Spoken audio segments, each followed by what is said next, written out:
இல்லை ஒரு சிலர் இருப்போம் பிள்ளைங்களுடைய பிறந்த நாள் அப்புறம் கல்யாண நாள் இதெல்லாம் வந்துட்டு நல்லா பிளான் பண்ணி அப்படியே ஒரு மாதத்துக்கு முன்னாடி யோசித்து மாதம் எக்ஸிக்யூட் பண்ணுவாங்க. அண்ட் அதேமாதிரி ஒரு சிலர் இருப்போம் எப்படின்னு பார்த்தீங்கன்னா அது வாட்டர் ஃப்ளோவில் என்ன நடக்கோ அதுபடி நடந்துட்டு போட்டோம் அப்போ வந்து ரியாக்ட் பண்ணிக்கலாம் அப்படிங்கிற மாதிரி.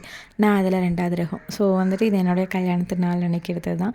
கல்யாணத்தன்னைக்கு என் கூட உட்காந்து லஞ்சுக்கு ஒன்றா சாப்பிட்டவ தான். அதுக்கப்புறம் இது வரைக்கும் வாய்ப்பே கிடைக்கலன்னு சொல்லலாம். எல்லா வெட்டிங் அனிவர்சரிலையும் வேலைக்கு போயிடுவாங்க, இல்லை அவுட் ஸ்டேஷன் போயிடுவாங்க. சடன் பிளான் போட்டு ஈவினிங் மேலே கோயிலுக்கு போயிட்டு அப்படியே ட்ரீட் கொடுக்குற மாதிரி ஜூஸ் கடைக்கு போகிறது இதுதான் ஃபஸ்ட்டு டைம் சொல்லலாம்.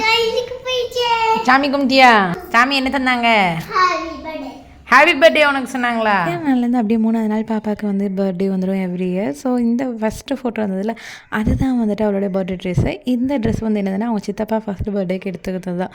ஸோ இந்த இயர்லேருந்து ட்ரெஸ்ஸஸ்லேருந்துமே எல்லாமே அவளுக்கு வந்துட்டு எக்ஸ்பென்சிவாக வேண்டாம் அப்படின்னு சொல்லிட்டு கம்மி பண்ணியாச்சு.